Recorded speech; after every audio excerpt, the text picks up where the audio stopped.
Selamat pagi, siang, sore, dan malam kepada Bapak, Ibu, dan teman-teman sekalian. Selamat datang kembali pada video pembelajaran mengenai sistem pengukuran kinerja berbasis balance scorecard.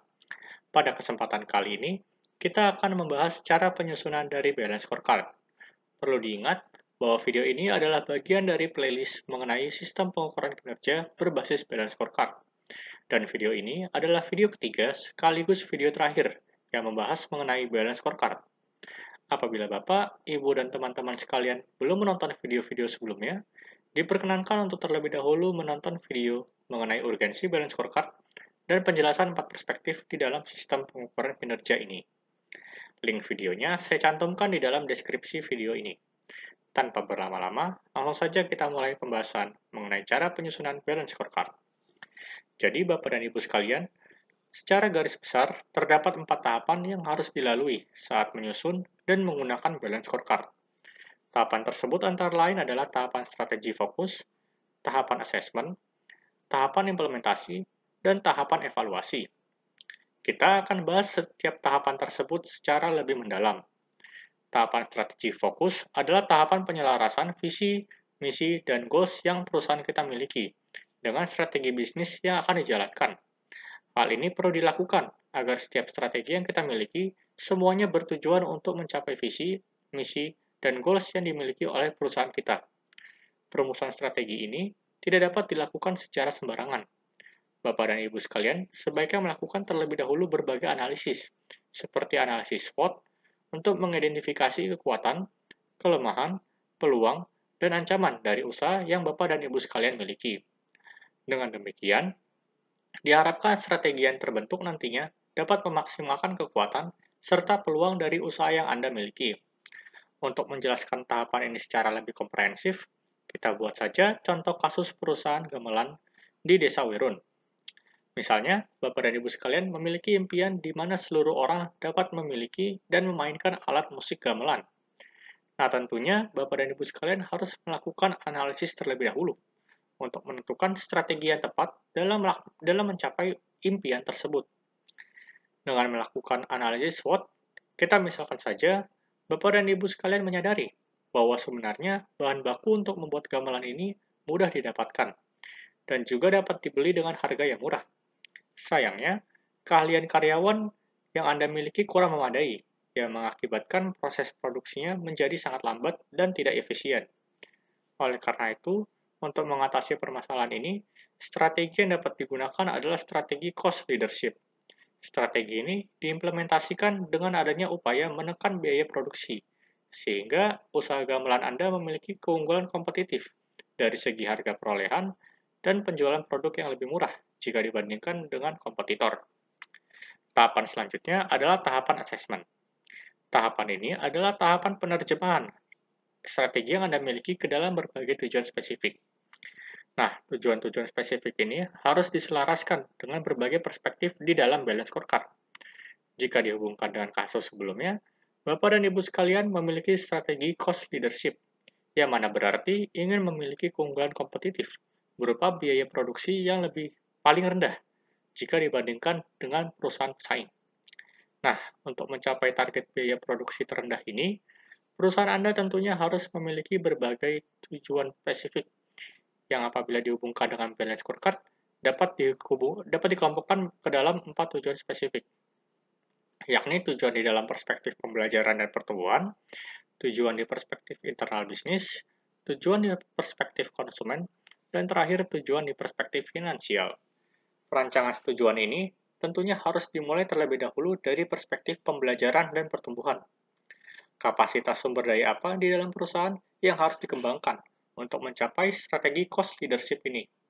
Misalnya, sebagai bentuk pengimplementasian strategi, Bapak dan Ibu sekalian berencana menyelenggarakan pelatihan kepada para karyawan agar dapat memproduksi barang secara lebih efektif dan efisien, serta menambah struktur organisasi baru yang fokus pada aktivitas riset untuk merumuskan produk baru dengan biaya produksi yang lebih murah. Nah, ini semua menjadi indikator di dalam perspektif pembelajaran dan pertumbuhan. Dan dari perspektif pembelajaran dan pertumbuhan ini, tentunya akan mempengaruhi kualitas di dalam melaksanakan proses produksi, yang mana tentunya dapat dinilai dengan perspektif internal bisnis. Jadi, Indikator di dalam perspektif internal bisnis dapat difokuskan pada penilaian efisiensi proses produksi, seperti lama waktu yang diperlukan untuk membantu suatu barang.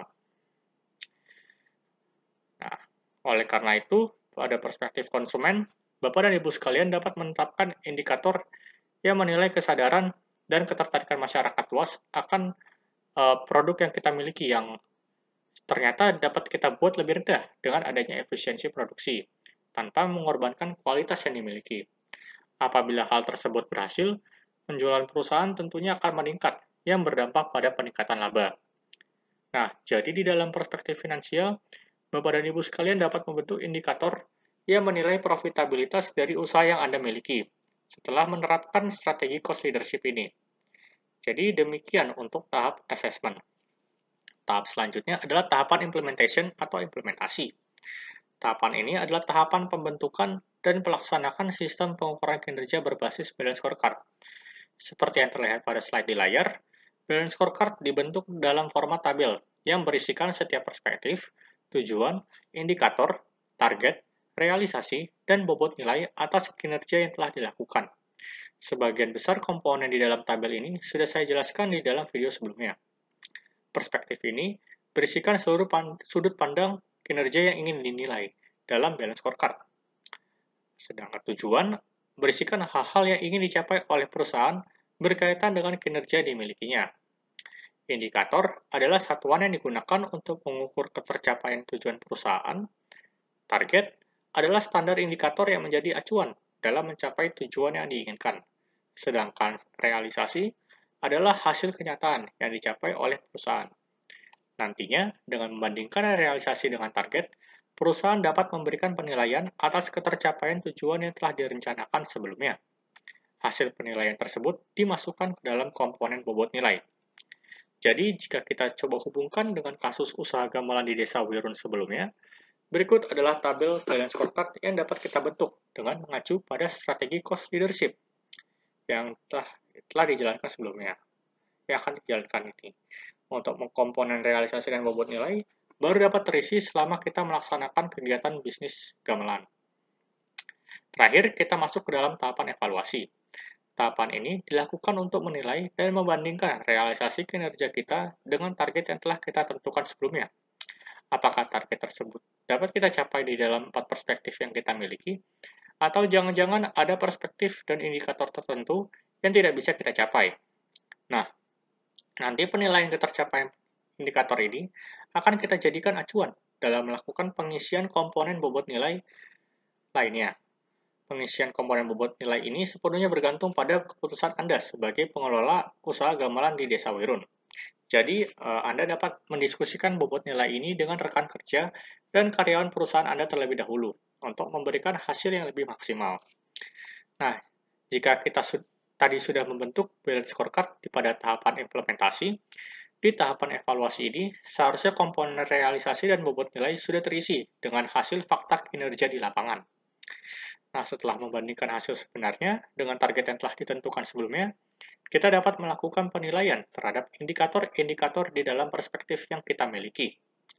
Dari slide di layar, terlihat bahwa kinerja dari perspektif pembelajaran pertumbuhan dan internal bisnis sangatlah baik.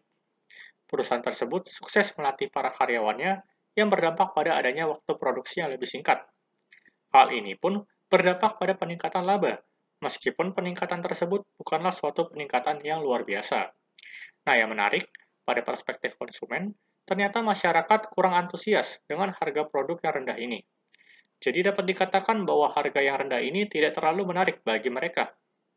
Jadi, walaupun strategi cost leadership ini sukses dan memberikan keuntungan kepada perusahaan dari sisi finansial, konsumen yang berminat pada produk tersebut tidak bertambah banyak. Artinya, impian perusahaan belum dapat dicapai melalui strategi ini. Nah, jadi Bapak dan Ibu sekalian, kurang antusiasnya masyarakat luas atas produk gamelan ini harus dianalisis dan didalami secara lebih lanjut untuk memformulasikan strategi baru yang lebih tepat guna mencapai visi, misi, dan goals yang diharapkan. Demikianlah pembahasan mengenai cara penyusunan sistem pengukuran kinerja berbasis balance scorecard. Bapak dan Ibu sekalian, ini adalah video terakhir di dalam playlist yang membahas mengenai balance scorecard. Saya, Bastian Jordan, dari unit KKN PPM UGM 2001 di Desa Wirun dan Bukonang, berharap video ini dapat membantu Bapak dan Ibu sekalian dalam mengembangkan usaha gamelan yang dimiliki. Saya meminta maaf bila banyak salah tutur kata yang saya ucapkan selama melakukan presentasi. Atas segala perhatian yang telah Anda berikan, saya ucapkan terima kasih.